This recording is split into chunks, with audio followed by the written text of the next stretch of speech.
Heidi here from Rain Country. God is good all the time. And today I'm going to be making berry almond granola, and I'm going to show you how I do that, plus the added bonus of trying it out in my Camp Chef camp oven. And that was by special request. I had one of our faithful followers ask me if I'd start doing more videos using the camp oven, which was, I'm really glad that she asked that, because I've been meaning to practice more in the camp oven, trying different things, and I haven't been doing that. I've done a pie, I've done a couple of loaves of bread, but I have kind of forgot about it. It would help if the camp oven was actually here in the kitchen, but it's actually in my rec room over by my sewing machine, so we could have it next to a sliding glass door for ventilation. Anyway, I'll be taking you in there and showing you how I'm going to do that. And just keep in mind, it's my first time making granola in that, so might be a little bit of learning curve there. However, making the granola is not. So this is another very simple recipe, like the other granola recipes I shared with you before, and I'll link to at least one of them right up here, maybe my last one, and then that one I'll link to the peanut butter one. And so just keeping it real simple to start with. Now, the great thing about granola is you can do with it whatever you want, and I'll be talking more about some options that you can use along the way as I go. So I'm going to bring in a little bit closer and I'll show you what I have going on here so far. Okay, in this bowl I have 4 cups of rolled oats, and I just get a good old-fashioned rolled oats. People ask me which ones I buy. Well, I've had these ones for quite a long time. This is a bucket that I've had for several years. I had recently opened up, and I don't remember what brand they are. I have got some from Glory Bee, and some I've got from Honeyville, just wherever I can find a good rolled oat, especially if I can find organic ones for a good price. Usually I buy them in 50-pound bags. Anyway, so here I have 4 cups, and then to this I'm going to add about 2 cups of almonds. So here are some almonds from 2017 that I vacuum sealed. Used some of them and re-vacuum sealed. So let me put in, I'm just going to sprinkle in, that looks pretty close to about 2 cups in there. Anyway, let's just add them all. Why not? Pretty sure that's pretty close to 2 cups. So there we go. And now we'll just go ahead and mix that up, since that's all I'm doing. Now, you can add other seeds like hemp seed, like you might have seen me do in my banana coconut granola, flax seed, as long as it's ground up a little bit, chia seed, poppy seed, whatever you want. But this is another one. I tend to like to keep my granolas fairly simple. Now, if you're going to add fruit, like let's say dried cranberries, dried apple pieces, raisins, whatever it is that you want to add, you should wait until the end. Nuts are a matter of choice. I like to have the almonds or whatever nuts or seeds I'm adding to it nicely coated in whatever it is that I'm putting in there. That's the main reason why I like to add them earlier, but you may want to keep them in the raw form, so it might be something you want to add after you're done baking your granola. So just consider that. It is going to be healthier in its raw form, but I do kind of like a nice toasted sliced almond. So I'm adding these in now because of that, and because of get them good and coated in the mixture. Now, here comes the real fun part, and where you can get super creative. Now, I was debating back and forth which I wanted to do, because I have lots and lots of apple butter in my cupboards from our apple tree, and just always stay way ahead on the apple butter. But I also have different jams from over the years. This one I made in 2015, and it's mixed fruit, and what it is blueberries, strawberries, raspberries from our garden, plus we had a cherry tree for a little while in a pot before it died, and for a few years we got some sour cherries off of it, mixed those in there too, and oh my gosh, it made a really great jam. And I was really happy to find that I had another jar of it left, so this is what I'm going to be using. Now, last time I did this, I had some strawberry jam, and anyone who's ever made strawberry jam, just plain strawberry jam, a lot of times strawberry jam tends to, unless you add rhubarb or some other good things like that to it, it tends to just sort of lose its flavor. However, adding it into using it in the granola made a really wonderful strawberry almond granola. And so this time it's mixed fruit, but consider adding some apple butter or whatever it is. Now, what you're doing with the jam is you're replacing whatever honey or maple syrup or anything else that you're going to use as your sweetener. You're replacing it with the jam. So let's open this up. And what you're going to want is, at least for this much, at least 1 cup of your jam, maybe more. You might just want to play it by ear and see. Okay, so I'm going to use at least a cup of the jam. This one was a little more runny. You know what? I think this one had rhubarb in it too. So a little better than a cup. And then 1/2 cup of coconut oil is what I prefer. You can use other types of oil if you would like. Whether it be grapeseed or avocado, whatever it is that you prefer. Obviously, you're going to want one that has a flavor that's going to go well with whatever you're making. Now, what I'm going to do is go stick this on my wood stove. I've got a low fire burning, so I'm just going to let these melt together and stir them in like you saw me do in the banana coconut one. All right, so my jam and my coconut oil are blended together nicely, so I'm going to go ahead and just pour it directly over and into the oats and mix it, and the almonds, obviously, and then mix it in really good to make sure it gets all evenly coated.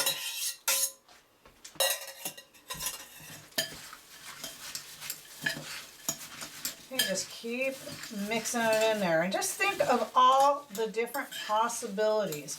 What kind of jams or jellies, preserves do you have put away in your cupboard that maybe, it's getting to be a couple years old like this is, and you have a lot to work through? Well, this is just one way to use it up, because we don't really eat a lot of jam. Like, we don't eat a lot of peanut butter and jam sandwiches or things like that. Typically, I find that the jam gets used for everything, just a bunch of other things, such as doing stuff like this and adding to some quick breads and whatnot. Okay, so I have the oats and the almonds really well coated, and now I'm going to take, since I'm doing this in the propane oven in there, I'm just going to go ahead and use this baking pan, because my big cookie sheet that I like to use to when I do the granola on the wood stove, or if I was to do it in my conventional oven, which I don't think I have ever done it in here, then that's not going to fit in there because that little oven is just too small. And I have done the granola in the summertime when I don't have a fire going in my little toaster oven running off solar power. But I have to use an even smaller pan than this, and I usually do it, I think I do it in 2 parts when I'm doing that. So I'm hoping this will work well, since this pan's much bigger, to do it all in this one. So let's just get that in there. You can see that I got the pan all buttered. You can also use coconut oil. If you're vegan, you don't have to butter it. You can just put coconut oil on there. And this looks like this is going to work really well. But just like when I'm doing this on my wood stove, because this is going to be thicker, I'm going to need to stir it up a little bit more than if I was spreading it on a big cookie sheet and doing it in a conventional oven, just to keep it baking and toasting nicely all the way through. Okay, now that's ready to go into the propane oven, the camp oven. So I'm going to take it in there and we'll move on to the next step. All right, I'm in here at my Camp Chef camp oven. And if you're interested in one of these, I'm not sure if the red is available anymore, but I will go ahead and link to the Amazon link below where you can at least get the stainless steel one. I'm really partial to reds and greens, so I tend to go with one of the two. And anyway, really liking this thing so far. Now, when you go to light it, it's really simple. You do want to make sure that the door is open, and then go ahead, you push this in and turn it until it ignites. Might take a couple of times, because if there's any air bubbles or whatever in the gas line as it's coming through, you got to give that a chance to work through. But I have a nice blue flame. The temperature is already up to 400 degrees, so it's a little hotter than I need it, but it should be fine. I'm just kind of turning it down in small increments at a time. Now, if you're doing this in a conventional oven, the cookie sheet for 350 degrees, and you're gonna go for a full half hour at least. At the 15-minute mark, you're gonna turn all your granola over to make sure it gets evenly baked on each side. Now, what I'm doing here is, like as I said before, is like I do it on my wood stove, where I do have to keep coming back and stirring it frequently, mostly because in this, I've got it in a deeper dish, so I want to stir it up more often than that. So I'd say, you know, 5 to 10 minutes-ish is what I plan on doing here. And if you see my previous video where I was baking bread and pies and stuff, I found my other rack. We had taken it out and I forgot that I had another rack. I could have put the pie on there. Now the bread wouldn't have fit on there, but I could put the pie right up there on that rack and not have to move it around. So you could actually bake a couple things at a time in here if they're low profile things. Like I could have a pie and I could have the granola baking at the same time. All right, so I'm gonna let that bake for about 10 minutes. And in the meantime, if you haven't seen this yet, right here is a nice cook top, which I haven't tried yet. I've cooked on propane tops before. I really should get in here. I should have thought to go ahead and turn this on to melt my coconut oil and the jam together in here since I'm using this, but out of habit, I put it on the wood stove because that's just how I do things. But I know it's going to work. Eventually I'll give it a try and maybe bring in here and show you this. Now, I want to talk about the fact that since I'm here, we're doing the granola and I'm using this, this is just another great option to have on hand for in the event of a long-term power outage especially, but even if it's a short-term power outage, maybe it's even Thanksgiving Day and you have a power outage. We've had that happen here before, and having some backup sources to bake in or on are going to be incredibly handy, and you'll be so glad that you have it. So this was just one of the reasons why we had this on hand. So let's just say I don't have enough solar power to run my toaster oven. We've got a public power outage. Maybe I have the wood stove, but there's things that I want to bake. Because I don't have a kitchen wood stove. I just have your standard flat top, heat the house wood stove, but I do a lot of cooking on it and some baking. However, to get some, you know, something nicely browned on top, like your bread and different things like that, your pies, you really need to have an oven that's going to have some heat coming down from the top as well. And this is starting to lose heat, so I'm going to turn it up a little, back up a little bit. And so this is just going to be, so something like this, having it on hand is going to be incredibly resourceful. What you want to keep in mind is, like I have over here, this is why we have it set up in here, because not only do I have all this space in this X dance room, X martial arts room, because it's 1,100 square foot room, that's why it's echoey with a high ceiling. Anyway, but I have the sliding glass door right here where I can have good ventilation in both with the big room and then being able to open up that door as much as I need to keep it ventilated, because that's really important when you're talking about anything like this. Okay, I blabbed long enough. This is supposed to be about granola. I'll probably talk about this more in other videos. So think about this as a good prep to have on hand, and check out that link below. I'll be back when this is ready to stir, which is probably only going to be a few more minutes. Okay, I'm ready to get the granola out so I can stir it up. So I've got my little pot holders here, these ones that I make. And it's a little tricky getting it out. Such a tight area. Okay, so I'm going to set it on this wonky looking countertop because it's not done. That's why it looks funny. Mr. Rain is still allowing this wood to dry, and eventually we'll get it. He'll, because he's doing an all wood, hardwood oak countertop in here. And you'll be able to tell as you check it every 10 minutes or so and you're stirring it up, when it stops sticking together and it doesn't feel so soft or whatever, it's going to be very loose and dry feeling, and then you'll know it's ready. Okay, so I got to go back into the oven with this. It's really important that if you're using this that you keep an eye on your thermostat, because it's not like an electric oven. It's not going to keep adjusting itself as much. You need to just check it, see how hot it's getting, and do the adjustments for yourself.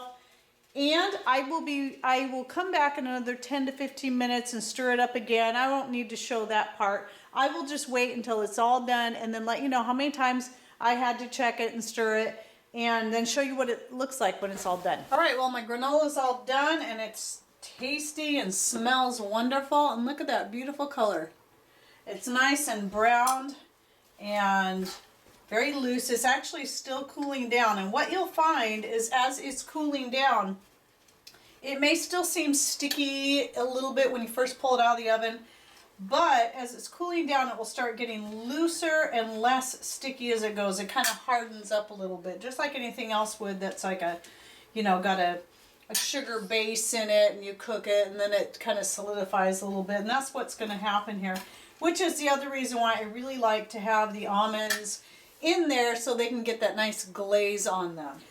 The next thing I will do once it's fully cooled, and you want to make sure it's completely cool, I will then store in a half-gallon jar, because this fills up a half-gallon jar perfectly. Now, if you're wanting to make a really big batch or a whole bunch of different batches of different flavors at a time, you can easily put this away in several half-gallon jars simply, and it will stay fresh for as long as you need it to. I've opened a jar of this months and months after making it, and it was just as fresh as the day I made it. And as I've shown in many videos previously, but I like to keep doing it for all the new people coming in, just make sure you use a canning lid that you've already used to can something with. Don't throw those lids away. Save them, because they're the best ones for the dry canning or the vacuum sealing. And you'll obviously fill up your jar. You'll put your food saver top. This comes in both the wide mouth like I have here and the regular mouth, and I'll go ahead and link to the kit with the two below. And your brake bleeder also will link to this below, as I always do. And you just insert the tip. It'll come with several different tips. And as long as it fits down into that hole, it won't snap in like your food saver hose tip will. You just have to press and hold it. And then you're going to pump this up to 15. And then what will happen is it'll get a good vacuum seal on it. And it will. And then I always put the band on. So let me just demonstrate. I'll fast forward through this. Okay, so I intentionally skipped over a lot of that because I knew it would take a long time to seal a half-gallon empty jar, because that's a lot of air to suck out of there. But then there you go. You can see I'm holding it up by the lid. It's got a good tight seal, and it's going to keep for months and months. I do like to put the band on when I'm doing any kind of vacuum sealing into jars, dry ingredients. I just go ahead and put the band on there. This isn't the same thing as like your home canned stuff, pressure can things. This is vacuum sealing, and that will just, I think that just helps hold it on there and keeps it tight. And plus it gives me another place to store the bands. And then you do that with your cereal and it will last for a very long time. Now for me, since I don't eat breakfast, I usually have mine for lunch, and I like to have it with my homemade cashew and pecan milk. This is my favorite, and it is so good with the homemade granola as a cereal. So there you have it. So some mixed berry, or actually mixed fruit, because I think there might have been a couple other things in there. Granola with almonds, and just take it and run with it. I think it would be awesome to do it with some sort of apple butter. I think next time I do this, I'm going to use one of maybe my blueberry apple butter or one of those with the mixed fruits, because those are my favorite ways to do apple butter. And I do have at least one recipe out there showing how I make my apple butter, and I'll go ahead and link to that right up here so you can check out how I do it.